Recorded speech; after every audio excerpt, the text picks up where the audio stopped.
morning everybody. Ito naman ang pusa na homeless na nag-isa lang sa kanyang buhay. Kawawa, tingnan nyo.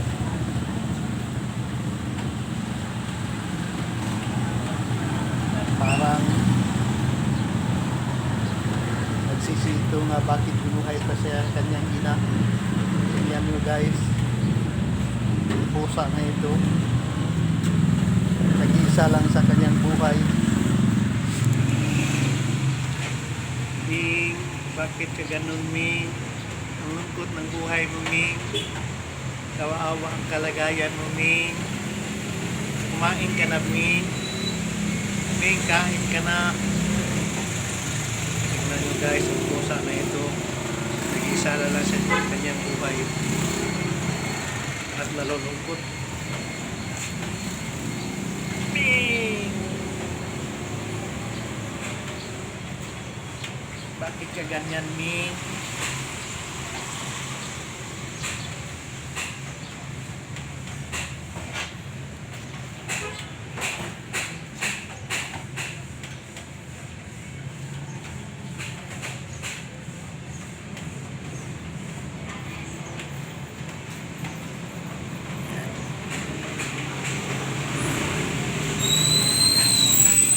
Ming, kumain ka na, Ming. Kain tayo, Ming.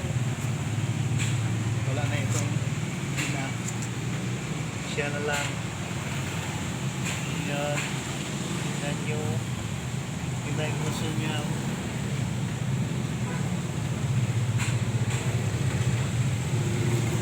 Punta pa siya.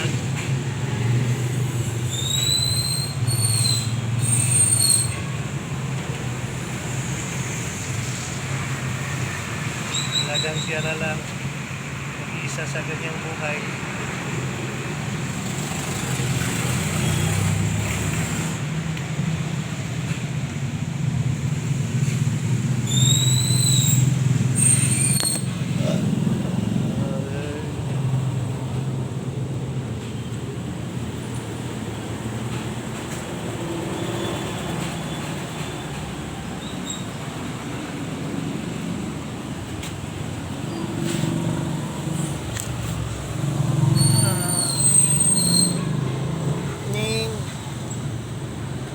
Tingnan nyo guys, ang pusa na ito.